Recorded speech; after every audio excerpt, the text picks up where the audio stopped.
Hey, beautiful people. All right, guys. Today I have some special guests. As you guys know, my sister Mona. Hi. And another sister I've been hiding from you guys, Emaan Abbass. E-money. AKA E-Money. So Emaan came to me and she told me that she had an idea. I had been working with her on the product development team and she was so incredible to work with. She just had magic. She just had this natural ability to like identify product, also know product. And it was just, we had so much fun creating things together. And so she messaged me about wanting to tell me about her business idea. This girl, we go so far back. It's kind of funny. I feel like it was fate. Emaan is gonna talk about how we met because you guys have to hear the whole story.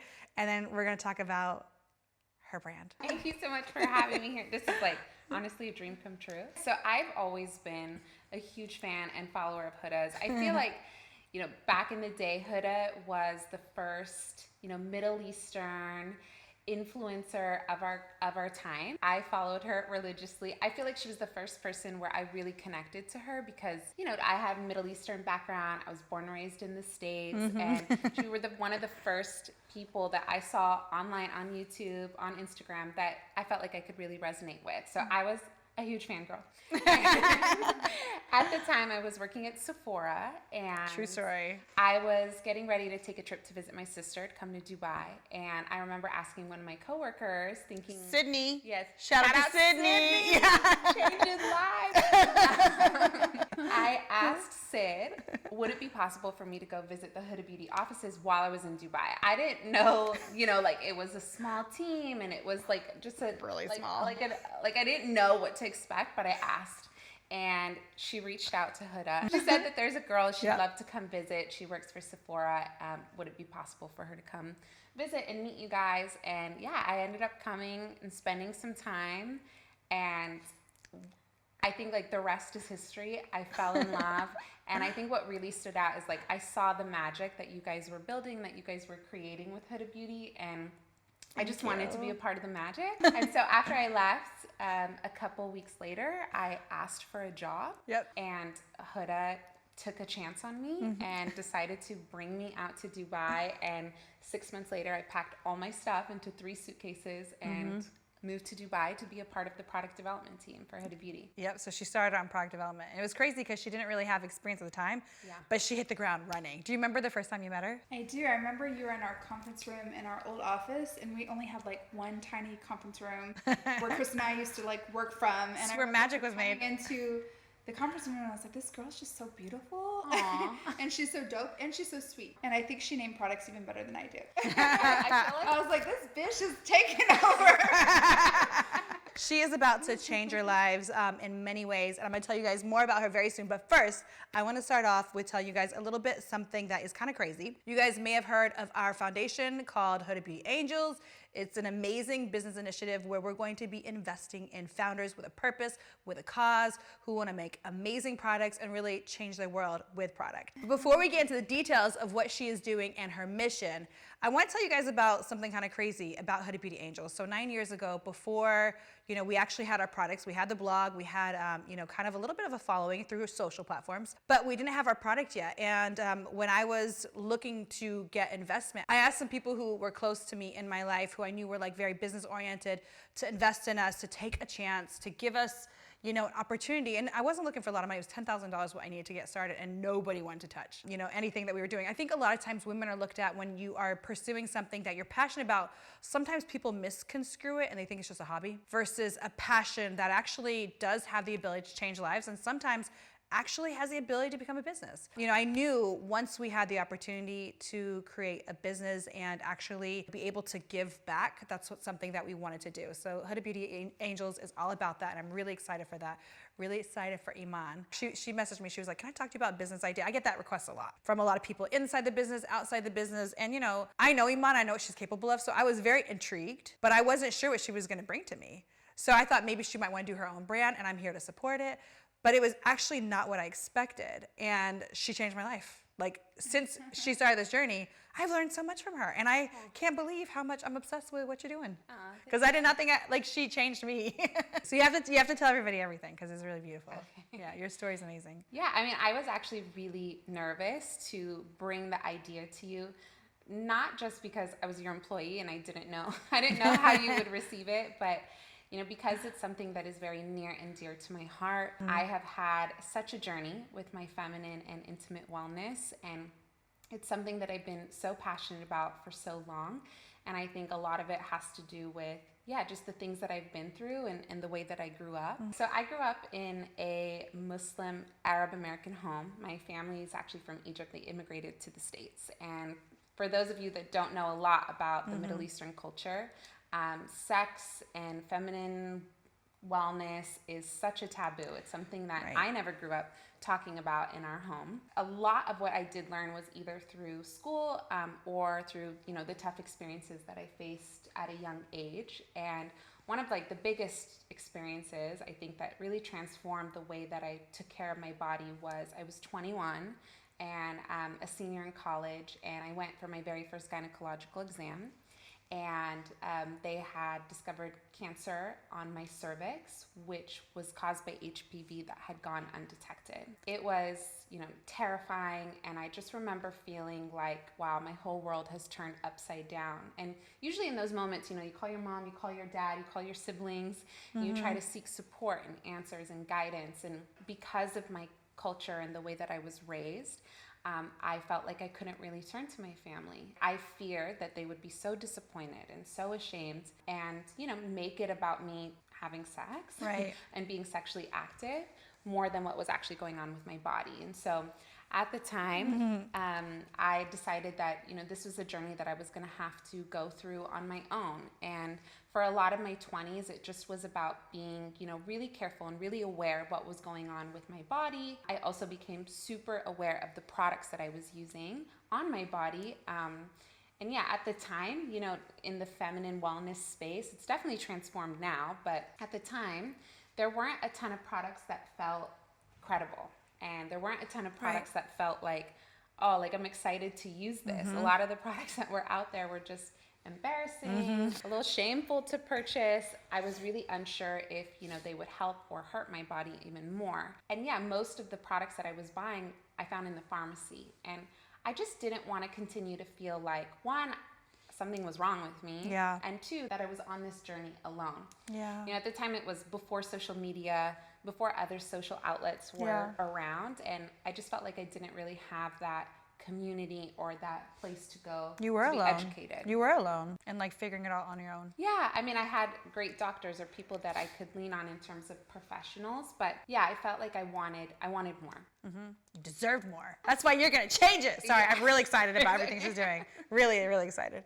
So tell them what you're doing. Okay.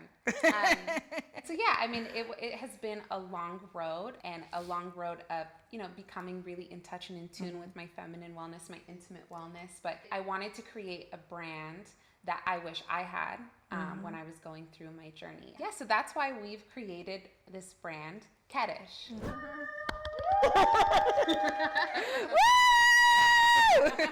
So the name KETISH, a lot of people ask us if it's intended to rhyme with fetish, and the answer is no.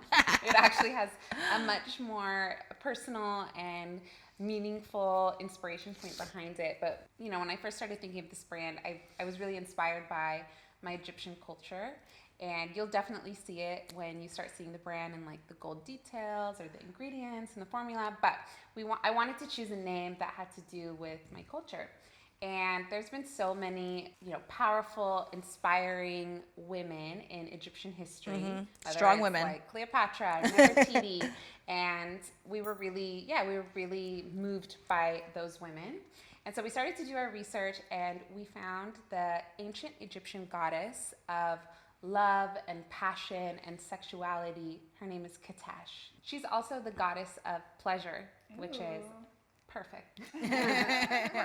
When we thought of this goddess, we thought of everything that, that she embodies, that she has power over. And we thought that, she's a strong, unapologetic woman who shamelessly loves and cares for her body and cares for herself. And that's exactly what we want KETISH to stand for. And so we took the name KETISH, We wanted to make it really unique to us and memorable, and so we added our spin on it, and that's how KETISH was born. I love the name. I love it too. I love it so much. And I love that it rhymes with fetish. Yeah. So unintentional, but like it worked out. Honestly, Emaan, I've been so happy just seeing you grow. Like, I never really worked so closely with you with product development, so getting to know you through this journey of you creating your brand and being a founder and really putting your heart and soul into everything, especially with such a like deep meaning, has been like so incredible. Look at me. They've been crying this whole time. So I just grabbed my boob. I just grabbed it. Don't look at me. Please don't look at me. But I do have to say, like, We're just so proud of you. we're so proud of you. And We're so proud of you. Thank you. And honestly, like, I've always loved feminine wellness, but you've made it so fun and dope. It used to be sexy. boring. You Used made to it be boring, sexy. And like also, like you said, in a pharmacy. Yeah. Something where you feel like something's wrong with you, but you make me excited. You're exciting me on like another level. I don't know how many times a day I use KETISH. Oh, that's so exciting. I really don't know how many times a day I use KETISH. Honestly. And I like using it. I never love would use it. I would never use anything like that before because it doesn't feel sexy. It feels like something's wrong with you.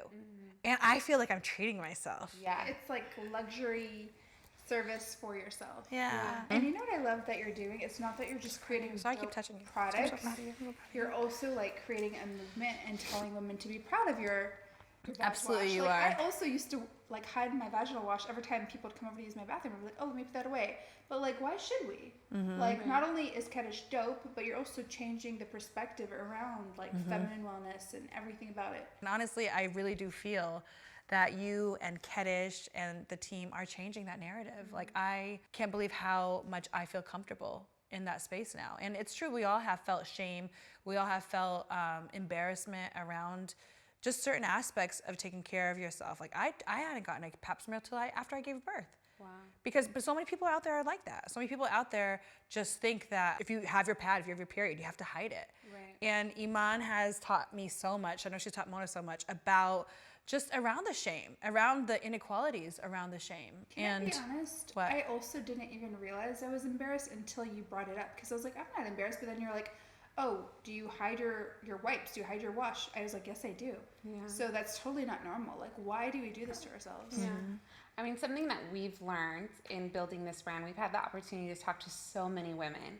And a lot of women have said that they haven't felt comfortable or they haven't felt like they can share the things that they go through, whether it's like as simple as hiding your tampon inside your sleeve when you go to the bathroom, or, you know, these larger issues that a lot of women deal with, like infertility, PCOS. There's so many things that we go through, and I think society has taught us that we need to go through them in private. Yeah. And there's just so And much. be embarrassed about and it. be embarrassed about it and feel like they have to go through it alone. I think for me and the journey that I went through, what was important was now creating this brand and this community that women can come and learn from one another and learn from experts, but essentially talk to one another. There's so much power in feeling seen and supported. And that's exactly what we want to do with KETISH, is we just want to build this community of support, like an army of women that lift each other up. She's coming here she's coming for everyone's pussies in the best way possible, like to unite everyone. I feel very lucky and fortunate to be in this position and to be, so close to you guys. I've had the opportunity to watch you both build your own brands up close and personal, and I've seen the hard work, the grit, the scrappiness, the sacrifice. Yeah. And I've seen it firsthand. Yeah. And I feel, ooh. Girl, don't do it. Are those tears? Stop. Yeah. She's been working on this project for like 3 years and it's about to launch, so there's a lot of emotions. There's a lot of emotions. A lot of emotions. That's I amazing. feel like I have the best mentors. And yeah, you guys have just really taken me under your wings. And I say this a lot. I know I've said this many, many a times, but you guys have seen something inside of me before I saw it in myself. And you believed in me, and you believed in this vision when it was just a thought. It was just a PowerPoint presentation. But that's all it takes. That's all it takes. And I'm just so grateful for you both. And I think what you guys are doing with HB Angels and the way that you want to uplift other women, it's so inspiring. And I hope that someday I can return it. And Oh do my the God, same. that would be amazing. Oh my God, yes you can. Of course you can. Yes you can. Yes you can. Oh my God, can you guys wait? Can you imagine like in like 5 or 8 years when you're doing this video because you're passing on the baton? Does that not make you want to cry? We actually have a lot up our sleeves, a lot of amazing products coming your way, and we can't wait to introduce you guys to the world of KETISH. Yeah, the ingredients, delicious. Thank you guys so much for watching this video. I hope you guys were able to understand a little bit about Emaan's brand and her story and everything that is to come. We're going to be revealing the products to come. Make sure you guys check out her Instagram as well as Get KETISH down below. We'll put all the details there so you guys can check her out, check KETISH out, and find out all the products that are to come. Sending you guys so much love. Get KETISH!